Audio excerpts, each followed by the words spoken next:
વિદ્યાર્થી મિત્રો, chapter number 7 પ્રાણીઓમાં રચનાકીય આયોજન. હવે આપણે એમાં આગળની પેશી લઈશું, સંયોજક પેશી. તો સૌથી પહેલી આપણે સંયોજક પેશીના લક્ષણોની વાત કરીએ. સંયોજક પેશીના લક્ષણો અથવા તો એની રચનાની વાત કરીએ તો કોઈ પણ સંયોજક પેશી, નામ કેમ એને સંયોજક આપ્યું છે? કારણ કે તે કોઈ પણ બે પેશીને જોડવાનું કામ કરે છે, માટે સંયોજક પેશી કહેવાય. તો હવે જે જોડે ક્યારે? તો કે એના કોષો કેવા હોવા જોઈએ? તો કે વિભાજનશીલ હોવા જોઈએ. કોષો શું ધરાવે છે? વિભાજન ક્ષમતા ધરાવતા હોય છે. એટલે સૌથી પહેલું આના જે કોષો છે, સૌથી પહેલા આપણે એવું કહીશું કે તે બે પેશીને જોડવાનું કામ કરે છે. બે પેશીના જોડાણ સ્થાને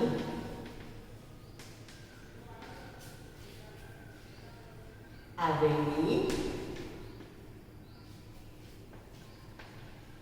પેશી એટલે સંયોજક પેશી. બરાબર? હવે એના કોષો કેવા હોય? તો કે કોષો વિભાજનશીલ હોય છે. કોષો શું હોય છે? વિભાજનશીલ હોય છે. અને વિભાજનશીલ તો છે જ, સાથે સાથે શું ઉત્પન્ન કરે છે? તો કે પોતે જાતે એક વિશિષ્ટ પ્રકારના રચનાત્મક પ્રોટીન તંતુનો સ્ત્રાવ કરે છે. અને રચનાત્મક પ્રોટીન તંતુનો સ્ત્રાવ. કોષો કેવા હોય? તો કે વિભાજનશીલ હોય અને રચનાત્મક પ્રોટીન તંતુનો સ્ત્રાવ કરે છે. હવે આ પ્રોટીન તંતુ તરીકે શું આવેલું હોય? તો કે ઇલાસ્ટિન અથવા તો કોલેજન આવેલું હોય છે. આ જે તંતુ છે, પ્રોટીન તંતુ, એ કયા છે? કયા નામે ઓળખાય? તો કોલેજન અથવા તો ઇલાસ્ટિન નામે ઓળખાય છે. કયા નામે ઓળખાશે? કોલેજન અથવા તો ઇલાસ્ટિનના બનેલા હોય છે. તો આ કોઈ પણ સંયોજક પેશી હોય એના લક્ષણ હોવા જોઈએ કે એના કોષો વિભાજનશીલ હોવા જોઈએ અને પોતે સ્વનો સ્ત્રાવ કરતો હોવું જોઈએ. તો કે આધારક દ્રવ્યનું, આ જે પ્રોટીન તંતુનો સ્ત્રાવ કરે છે, તો એના દ્વારા એ શું બનાવશે? તો કે આધારક દ્રવ્ય બનાવે છે. શું બનાવે છે? આધારક દ્રવ્ય. હવે આ જે તંતુ છે, એ તંતુ શું આપશે? તો કે કોષોને મજબૂતાઈ આપે, જકડી રાખવાનું કામ કરે. જેમ દોરી હોય અને દોરી વડે આપણે કોઈકને બાંધી દઈએ અને પકડી રાખીએ, એવી જ રીતના આ તંતુ એ કોષોને બાંધી રાખવાનું, પકડી રાખવાનું, આધાર આપવાનું કાર્ય કરશે. તો તંતુ એ પેશીને મજબૂતાઈ, સ્થિતિસ્થાપકતા અને લચીલાપણું પ્રદાન કરે છે. તંતુ પેશીને શું આપે છે? લચીલાપણું, મજબૂતાઈ અને સ્થિતિસ્થાપકતા આપે છે. સ્થિતિસ્થાપકતા આપે છે. તો સ્થિતિસ્થાપકતાનો મતલબ એને વાળો અને છોડી દો તો એ ફરી પાછો પોતાની મૂળ સ્થિતિમાં આવી જાય, તો એને આપણે શું કહીએ છીએ? સ્થિતિસ્થાપકતા. તમે રબર હોય એને ખેંચો, માથામાં નાખવાનું રબર હોય એને ખેંચો, પછી છોડી દો તો એ ફરી પાછું પોતાની મૂળ સ્થિતિમાં આવી જાય તો એને સ્થિતિસ્થાપકતા કહેવાય. તો તંતુ જે છે એ તંતુ પેશીને શું આપે છે? લચીલાપણું, મજબૂતાઈ અને સ્થિતિસ્થાપકતા આપે છે. બરાબર. સાથે સાથે આ જે કોષો છે એ પોલિસેકેરાઇડનો સ્ત્રાવ કરે છે. જે કોષો છે એનો સ્ત્રાવ કરે છે? કોષો પોલિસેકેરાઇડનો સ્ત્રાવ કરે. તો જો કોષો રચનાત્મક પ્રોટીન તંતુનો પણ સ્ત્રાવ કરે છે અને આ જ કોષો શેનો સ્ત્રાવ કરે છે? પોલિસેકેરાઇડનો સ્ત્રાવ કરે છે, જેના દ્વારા કોષ અને તંતુ વચ્ચે નું આધારક બનશે અથવા એને આપણે મેટ્રિક્સ કહીએ છીએ. જે આધારક છે ને એને શું કહેવાય? મેટ્રિક્સ. તો આધારક અથવા તો વચ્ચેનું મેટ્રિક્સ બને છે.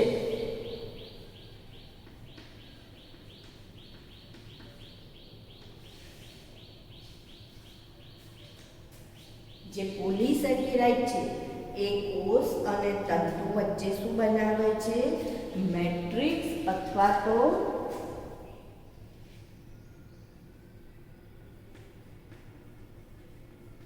તૈયાર થાય છે. અથવા તો આ જે પોલિસેકેરાઇડ છે પોતે મેટ્રિક્સ તરીકે વર્તે છે. તો આ સંયોજક પેશીના સામાન્ય લક્ષણો થયા.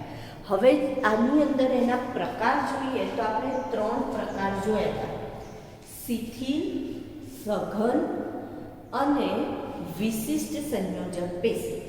તો આમાં જે રુધિર છે એ રુધિર એને સંયોજક પેશી કહેવી કે ના કહેવી, આ એક પ્રકારનો પ્રશ્ન છે. કેમ પ્રશ્ન છે? તો એવું કહે છે કે રુધિર એ આ કોઈ શરતને ફૂલફિલ કરતું નથી. જે સંયોજક પેશીના લક્ષણો છે એ લક્ષણો રુધિરમાં રહેલા નથી. જેમ કે આપણે કોને સંયોજક પેશી કહીશું? તો કે જેના કોષો, જે પેશીના કોષો વિભાજનશીલ હોય. તો રુધિરના કોષો વિભાજનશીલ છે નહીં. બીજું, જેના કોષો રચનાત્મક પ્રોટીનનો સ્ત્રાવ કરતા હોય અને જેના કોષો શેનો સ્ત્રાવ કરતા હોય? પોલિસેકેરાઇડનો સ્ત્રાવ કરતા હોય કે જેના દ્વારા આધારકનું નિર્માણ થાય અથવા મેટ્રિક્સ બને. પણ એવું એ કરતા નથી. તો રુધિર એ હજી વિવાદાસ્પદ રીતે આપણે કહી શકીએ કે એને સંયોજક પેશીમાં મૂકવી કે ન મૂકવી જોઈએ. હવે સૌથી પહેલી આપણે લઈએ સંયોજક પેશી. તો સૌથી પહેલી સંયોજક પેશી જે આપણે શિથિલમાં કહીએ છીએ એમાં આવશે તંતુ ઘટક પેશી. કઈ પેશી છે? તંતુ ઘટક પેશી. જેને શિથિલ પેશીનું ઉદાહરણ પણ આપણે લઈ શકીએ. શિથિલ સંયોજક પેશી તરીકે પણ આપણે એને લઈ શકીએ. બરાબર. હવે એનું સૌથી પહેલા આપણે સ્થાન લઈએ. તો આ તંતુ ઘટક પેશી આપણને ક્યાં જોવા મળશે? તો કે ત્વચાની નીચે જોવા મળે છે. ક્યાં જોવા મળશે? ત્વચાની નીચે. હવે એની જો રચના લઈએ આપણે તો રચનામાં કોઈ પણ પેશી, આ જે સંયોજક પેશી છે એ બે વસ્તુની બનેલી હોય, કોષ અને તંતુની બનેલી હોય. તો તંતુ ઘટક પેશી પણ શેની બનેલી છે? તંતુ ઘટક પેશી. તો એ પણ તંતુ અને શેની બનેલી છે? કોષની બનેલી છે. શેની બનેલી હોય? તંતુ અને કોષની બનેલી હોય. હવે જો તંતુ લઈએ આપણે તો કયા કયા તંતુ છે?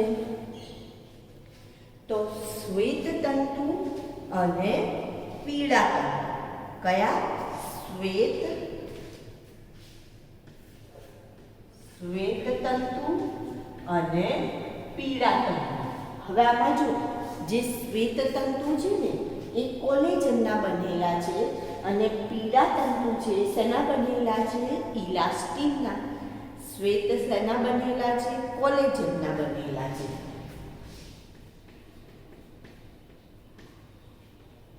અને પીળા શેના બનેલા છે? ઇલાસ્ટિનના બનેલા છે. હવે ઇલાસ્ટિક તો ઇલાસ્ટિક જેવું હોય એનો મતલબ પીળા તંતુ સ્થિતિસ્થાપક છે, જ્યારે શ્વેત તંતુ કેવા છે? તો કે અસ્થિતિસ્થાપક છે. કેવા છે? અસ્થિતિસ્થાપક. બીજું શું તફાવત કહે છે? તો શ્વેત તંતુ તરંગિત દિવાલવાળા હોય છે, તરંગિત છે, અને તરંગિતની સાથે સાથે અશાખિત છે. એટલે આમાં સીધા જ હોય છે આવી રીતના. જ્યારે પીળા તંતુ એ શાખિત હોય છે. આ પીળા તંતુ કેવા છે? શાખિત હોય છે, એટલે કે એમાં આપણને શાખા જોવા મળે છે. પીળા તંતુમાં શું જોવા મળશે? આપણને શાખા જોવા મળતી હોય છે, જેમ કે આ રીતના શાખા જોવા મળે. હવે જો આપણે કોષ લઈએ તો કોષ પણ 3 પ્રકારના કોષ છે. એક છે તંતુ કોષ. કયો કોષ? તંતુ કોષ.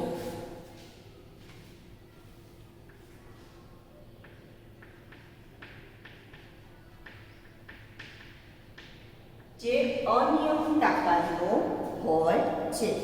બીજો છે બૃહદ કોષ. બૃહદ અથવા એને ભક્ષક કોષ તરીકે ઓળખાય. શેના તરીકે ઓળખીએ આપણે? ભક્ષક. ભક્ષકનો મતલબ થાય જે બીજા કોષોને ખાઈ જાય, ગળી જાય. ભક્ષક અથવા એને બૃહદ કહેવાય. અને ત્રીજો છે માસ્ટ કોષ. કયો? માસ્ટ કોષ. હવે આ જે માસ્ટ કોષ છે એ હિપેરિનનો સ્ત્રાવ કરે છે. શેનો સ્ત્રાવ કરે છે? માસ્ટ કોષ હિપેરિનનો. હવે આ હિપેરિન શું છે? તો કે હિપેરિન એ એવું દ્રવ્ય છે, હિપેરિન કે જે હિપેરિન એવું દ્રવ્ય છે કે જે શું કરે છે? તો કે હિપેરિન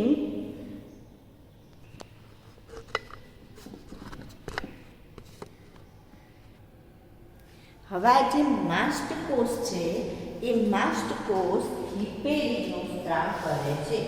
તો હિપેરિન એવું દ્રવ્ય છે કે જે એલર્જી કરવા માટે જવાબદાર છે.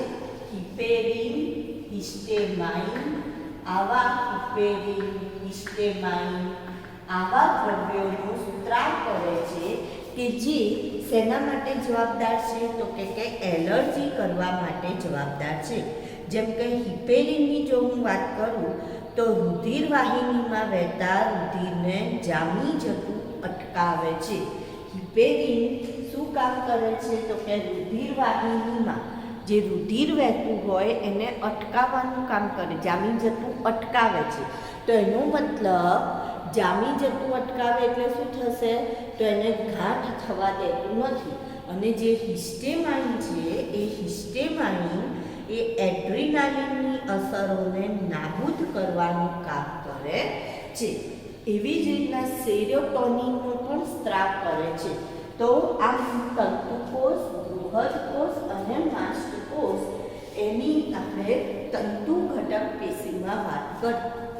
તો તંતુ ઘટક પેશી ક્યાં આવેલી છે? તો કે ત્વચાની નીચે આવેલી હોય છે અને એની રચનાની આપણે વાત કરી. એ પછી આવશે મેદપૂર્ણ પેશી. એના પછી હવે કઈ આવશે? તો મેદપૂર્ણ પેશી. તો મેદપૂર્ણ જે પેશી છે તો એના નામ પરથી જ આપણને ખબર પડે મેદપૂર્ણ. તો મેદપૂર્ણ પણ ત્વચાની નીચે જ હોય, બરાબર? જે શું કામ કરે છે?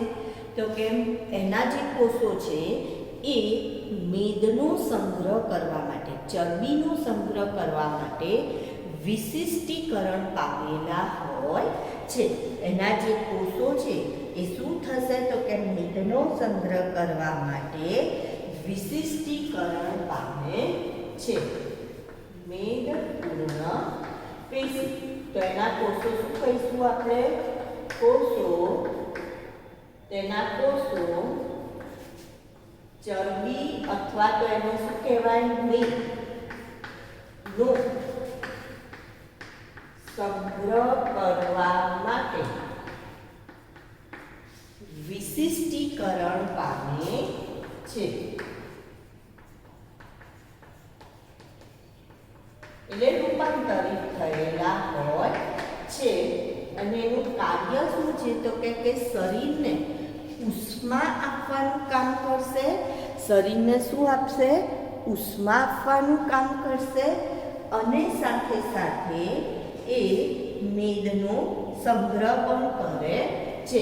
એટલે શરીરમાં ઉષ્મા જાળવવાનું કામ કરશે. ઉષ્મા જાળવવાનું કાર્ય કરે છે. બરાબર? તો આ આપણે શિથિલ સંયોજક પેશી જોઈ. પહેલી શિથિલ સંયોજક પેશી હતી તંતુ ઘટક પેશી અને બીજી હતી મેદપૂર્ણ પેશી. હવે આપણે એના પછી લઈએ છીએ સઘન પેશી, સઘન સંયોજક પેશી. તો સઘન સંયોજક પેશીમાં સઘન નિયમિત સંયોજક પેશી અને સઘન અનિયમિત સંયોજક પેશી એવી બે પેશી આપણને જોવા મળે છે. કઈ કઈ કીધી આપણે? સઘન નિયમિત અને સઘન અનિયમિત. સઘન નિયમિત અને સઘન અનિયમિત સંયોજક પેશી. હવે જો આની અંદર આપણે વાત કરીએ તો એમાં એમ કે છે તંતુના જે ગુચ્છા છે એ ગુચ્છાની વચ્ચે કોલેજન તંતુ હરોળમાં ગોઠવાયેલા હોય છે. સમાંતર તંતુના ગુચ્છાની વચ્ચે કોલેજન તંતુ ગોઠવાય. બરાબર? જ્યારે સઘન અનિયમિતમાં એમ કહે છે કે તંતુ કોષ અને એની જોડે જોડે તંતુ કોષ ની સાથે ઘણા બધા કોલેજન તંતુ જોડાય ગોઠવાય છે. બરાબર? સારું. હવે જો આની આકૃતિ આપણે જોઈએ તો આમાં શું કહે છે? સમાંતર તંતુનો ગુચ્છો હોય. તો આ રીતના સમાંતર બધા તંતુઓ જતા હોય. આ રીતના આ કોલેજન તંતુ હોય. બરાબર? સમાંતર તંતુઓનો ગુચ્છો હોય અને એ સમાંતર તંતુની વચ્ચે, સમાંતર તંતુઓના ગુચ્છાની વચ્ચે કોલેજન તંતુ, વચ્ચે ક્યાં કોલેજન તંતુ આપણને જોવા મળશે. એની વચ્ચે ગોઠવાયેલું હશે. કોલેજન તંતુ ક્યાં ગોઠવાયેલું હોય? સમાંતર તંતુના ગુચ્છાની વચ્ચે ગોઠવાયેલું હોય. અને જો કોલેજન તંતુ હોય ને એની દિવાલ કેવી હોય તો કે આવી તંગી હોય. તો આ રીતના ગોઠવાયેલું હશે. આ શું બતાવે છે? કોલેજન તંતુ બતાવે છે. બરાબર? અને આ જે હતા એ શું હતા તો કે સમાંતર તંતુ ગુચ્છ. હવે અહીંયા જોઈએ તો અહીંયા એમ કે છે કે તંતુ કોષની સાથે, એટલે આ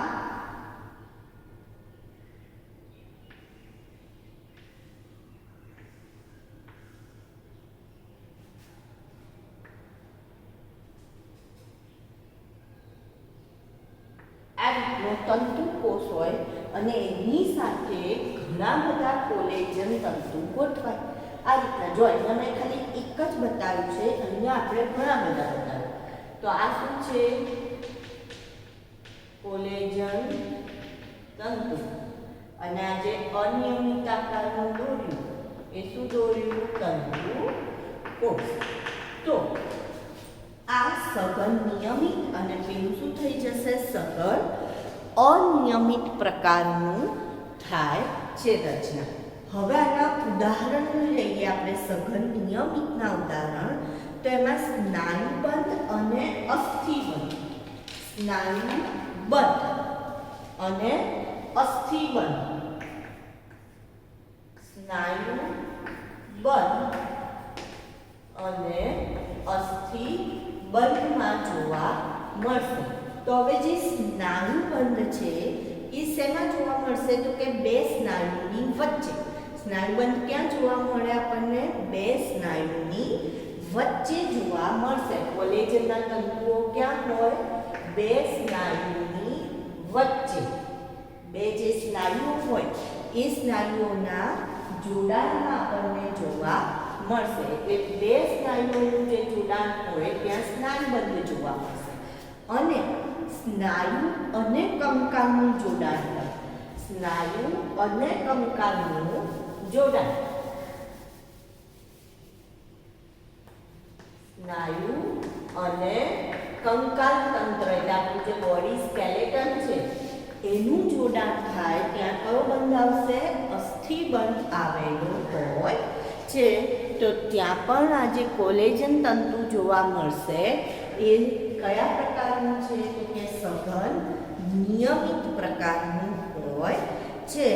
અને સઘન અનિયમિત છે એ ત્વચામાં આવેલા હોય છે.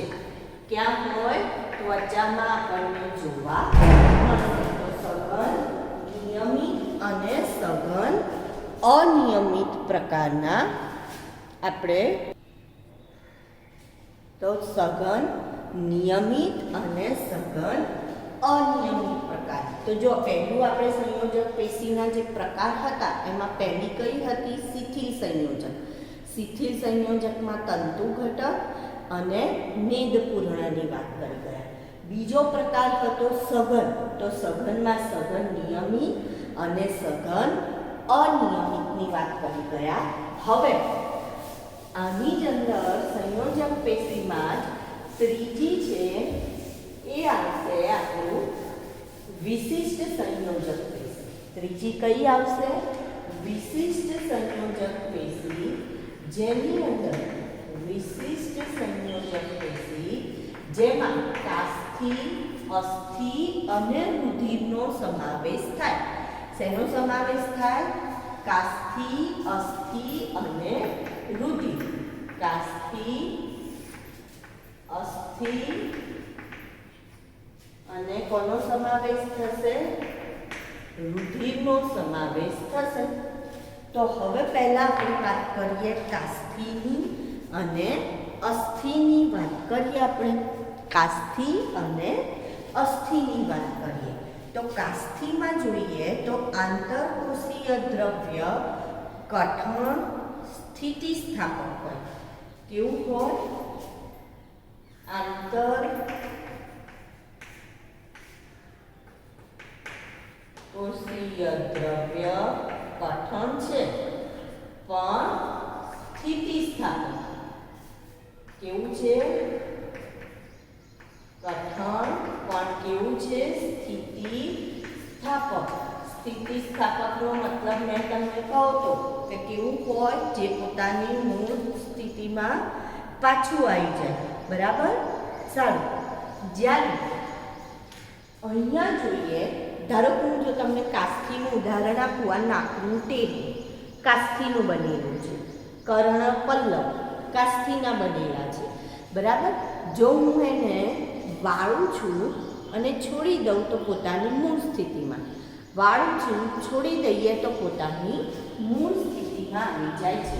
અહીંયા જોઈએ અસ્થિમાં તો આંતરકોષીય દ્રવ્ય સખત આંતરકોષીય દ્રવ્ય કેવું હોય તો કે સખત હોય અને અહીંયા કઠણ હતું આ સ્થિતિસ્થાપક હતું આ સખત અને કેવું હોય અસ્થિતિસ્થાપક ધારો કે આ હાથ આ અસ્થિ છે જો હું આને વાળું તો તૂટી જાય ને પોતાની મૂળ સ્થિતિમાં છોડી દઉં તો પાછું મૂળ સ્થિતિમાં આવશે ના શું થશે લપડી પડશે છૂટી જશે બરાબર તો એનો મતલબ એવો થયો કે કાસ્થિ જે છે એ સ્થિતિસ્થાપક છે જ્યારે અસ્થિ કેવા હોય છે તો કે એ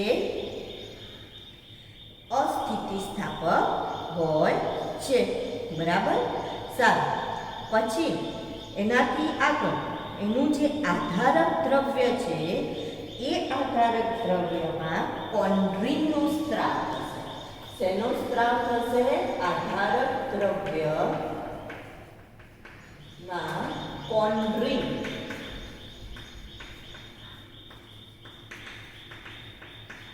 અને અસ્થિમાં ઓસિનનો સ્ત્રાવ થશે શેનો સ્ત્રાવ થાય ઓસિનનો સ્ત્રાવ હવે જે કાસ્થિ કોષ છે એ કાસ્થિ કોષને આપણે શેના તરીકે ઓળખીએ છીએ તો જો કોન્ડ્રીનનો સ્ત્રાવ થાય છે ને એટલા માટે એને કોન્ડ્રોસાઇટ્સ કહેવાય શું કહેવાય કોન્ડ્રોસાઇટ્સ કોન્ડ્રોસાઇટ્સ અને જે અસ્થિ કોષ છે એમાં ઓસિનનો સ્ત્રાવ થાય છે માટે એને ઓસ્ટિયોસાઇટ્સ કહેવાય ઓસ્ટિયોસાઇટ્સ તરીકે ઓળખાય શેના તરીકે ઓળખાય ઓસ્ટિયોસાઇટ્સ તરીકે ઓળખાય હવે આની અંદર જોઈએ કાસ્થિ કોષ એ આધારકમાં નાની ગુહાઓમાં બંધ સ્વરૂપે આવેલા છે આ જે કાસ્થિ કોષ છે એ ક્યાં આવેલા છે આધારકમાં નાની ગુહામાં બંધ સ્વરૂપે એની જે ગોઠવણી છે એ આ રીતના થયેલી હોય છે કે બંધ હોય અને જ્યારે પેલા છે અસ્થિ એ રીતના ગોઠવાયેલા નથી એ કેવી રીતના ગોઠવાયેલા છે તો કે કેલ્શિયમ અને કોલાજનનું બનેલું જે આધારક દ્રવ્ય છે તેમાં ગોઠવાયેલા છે કેલ્શિયમ અને કોલેજનના બનેલા આધારક દ્રવ્યમાં ગોઠવાય બરાબર સારું આજે આપણે કહું કે નાની ગુહામાં તો એ આ રીતના જ્યારે આમાં કેવી રીતના હશે અને જે કોલેજન છે એ અહીંયા આ રીતના આજુબાજુ હશે આ રીતના કોલેજનના તંતુઓ હશે જ્યારે આમાં કોલેજન આ રીતના આખું વીંટળાઈ જશે અને વચ્ચે અસ્થિ કોષ આ રીતના વચ્ચે આવેલો હોય છે બરાબર આવી ગોઠવણી હોય છે દ્રવ્યની હવે આનું ઉદાહરણ લેવું હોય તો શું લઈશું આપણે કાસ્થિનું ઉદાહરણ ક્યાં આવેલા હોય કાસ્થિ તો નાકનું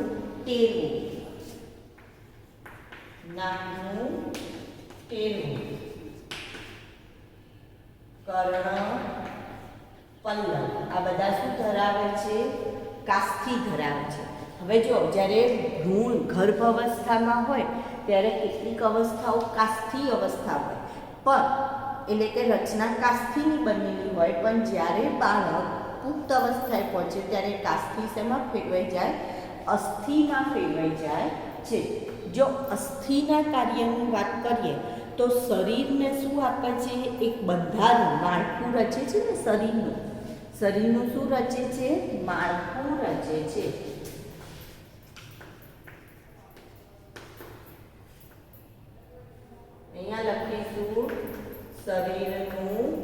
માળખું રચે છે, બરાબર. આ જે છે અસ્થિ, એનું કાર્ય શું છે? શરીરનું માળખું રચવાનું કામ કરે છે. સાથે સાથે એ કોમળ પેશી અને અંગને શું આપે છે? આધાર અને રક્ષણ. કોમળ પેશી અને અંગને રક્ષણ આપવાનું પણ કામ કરે છે અસ્થિ, બરાબર. સારું, હવે રુધિરની વાત કરીએ તો મેં કહું કે રુધિરને વિવાદાસ્પદ કેમ કહેવામાં આવે છે? કારણ કે રુધિર જે છે એ પોતાની જાતે, એના જે કોષો છે વિભાજનશીલ નથી અને પોતાની જાતે એ શું કરી શકતા નથી? તો કે દ્રવ્ય ઉત્પન્ન કરી શકતા નથી. જો રુધિરની વ્યાખ્યા આપવી હોય આપણે એક લીટીમાં, એને વ્યાખ્યાયિત કરવું હોય તો રુધિર માટે આપણે શું કહીશું? લાલ જીવન પ્રવાહી સંયોજક પેશી એટલે રુધિર. લાલ જીવન પ્રવાહી સંયોજક પેશી એટલે રુધિર. તો હવે આપણને કંઈ વાગ્યું હોય તો આપણે એવું ના કહેવાય લાલ જીવન પ્રવાહી સંયોજક પેશી વહેવા માંડી, ને તો કોઈને ખબર જ ના પડે ને કેટલું રુધિર આપણું જતું રહે. પણ આપણે ઇન શોર્ટ આ વ્યાખ્યા બાયોલોજીકલી આપીએ છીએ કે લાલ જીવંત પ્રવાહી સંયોજક પેશીને રુધિર તરીકે ઓળખવામાં આવે છે. જો એનું બંધારણ જોઈએ તો બંધારણમાં, રુધિરના બંધારણમાં 55% જેટલું રુધિર રસ રહેલું છે. એટલે પ્રવાહી માધ્યમ છે. 55% જેટલું શું રહેલું છે? રુધિર રસ. જ્યારે 45% જેટલા રુધિર કોષ રહેલા છે. હવે જો રુધિર રસ લઈએ તો એમાં રુધિર રસની વાત કરીએ તો એ કેવા રંગનું હોય રુધિર રસ? તો કે પીળા રંગનું હોય છે. રુધિર રસ કેવા રંગનું છે? આછા પીળા રંગનું. રુધિર રસ કેવા રંગનું છે?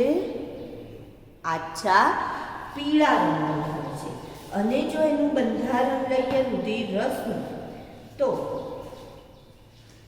એટલે અહીંયા આપણે એવું લખીશું રંગવિહીન લખી દઈએ. ચલો, આછો પીળો રંગ છે પણ આછો એકદમ આછો પીળો છે એટલે રંગ વિહીન લખી દઈએ છીએ એને. અથવા તો આછા પીળા રંગનો એવો ભાસ થાય આપણને, એવું ભાસે છે પણ હોતો નથી. પાણીનું પ્રમાણ એની અંદર 90% હોય છે. 90% પાણી છે ને એના કારણે જ રુધિર કેવું છે? તો કે પ્રવાહી માધ્યમમાં આપણને જોવા મળે છે. બાકીના જે 10% છે એની અંદર ક્ષાર રહેલા હોય, જેમાં ધન આયન અને ઋણ આયન રહેલા છે. ધન આયનની જો વાત કરીએ તો એમાં સોડિયમ, પોટેશિયમ, કેલ્શિયમ જેવા ધન આયન, અને ઋણ આયનની વાત કરું તો ક્લોરીન, HCO3 માઇનસ એવા ઋણ આયન રહેલા છે. તો NaKCl, બરાબર. આવા એની અંદર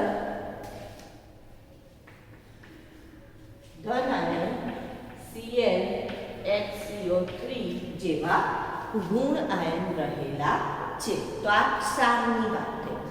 એ ઉપરાંત એની અંદર પ્રોટીન છે. પ્રોટીન જે રુધિર જામી જવા માટે જવાબદાર છે. જો એની અંદર પ્રોટીન છે એ શેના માટે જવાબદાર છે? તો કે રુધિર જામી જવા માટે જવાબદાર છે. જેમ કે ફાઇબ્રિનોજન, પ્રોથ્રોમ્બિન, ફાઇબ્રિનોજન,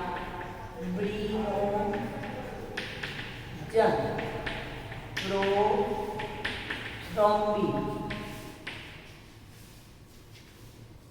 ફાઇબ્રિનોઆલ્બુમિન,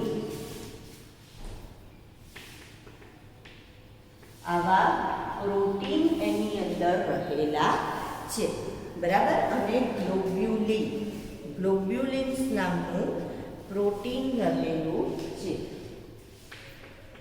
લોબ્યુલિન. આવા પ્રોટીન એ રુધિર રસમાં રહેલા હોય છે.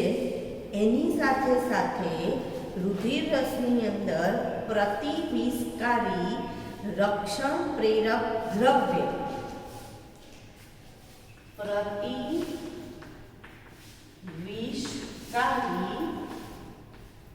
રક્ષણ પ્રેરક દ્રવ્ય. જો આનો મતલબ શું થાય કે કંઈ પણ આપણે એન્ટીઓક્સિડન્ટ તરીકે ઓળખવામાં આવે, કંઈ પણ ઝેરી કોઈ પણ દ્રવ્ય આપણા શરીરમાં જાય તો એની સામે રક્ષણ માટેનું આ દ્રવ્ય એ પણ શેમાં રહેલું છે તો કે રુધિર રસમાં રહેલું છે, જેનું નામ છે એગ્લુટિનિન અને લાઇસિન. એગ્લુટિનિન અને લાઇસિન. હવે જો રુધિર કોષની વાત કરીએ તો રુધિર કોષ જે છે એ પણ 3 પ્રકારના રુધિર કોષ જોવા મળશે. રક્તકણ, શ્વેતકણ અને ત્રાકકણ. રક્તકણ શું ધરાવે છે તો કે રક્તકણ હિમોગ્લોબિન ધરાવે છે. શું ધરાવે છે? હિમોગ્લોબિન ધરાવે છે. હિમોગ્લોબિન ધરાવે છે. રક્તકણ શું ધરાવે? હિમોગ્લોબિન. અને રક્તકણનો આકાર કેવો છે તો કે દ્વિઅંતરગોળ. કેવો આકાર છે? દ્વિઅંતરગોળ આકાર છે. શ્વેતકણ જે છે એ શ્વેતકણના જે પ્રકારો છે એની આપણે હમણાં વાત કરીએ. અને ત્રાકકણ જે છે એટલે શ્વેતકણ ભક્ષકનું કામ કરશે. તો કોનું કામ કરશે? ભક્ષકનું. અને ત્રાકકણ જે છે એ રુધિર જામી જવા માટે જરૂરી છે. તેના માટે જવાબદાર છે રુધિર જામી જવા માટે. એટલે જો રુધિર જે લોકોને રુધિર ઝડપથી ન જામી જતું હોય તો એમાં રુધિર કણિકાઓ અથવા ત્રાક કણિકાઓનું પ્રમાણ કેવું હોય? ઓછું હોય છે.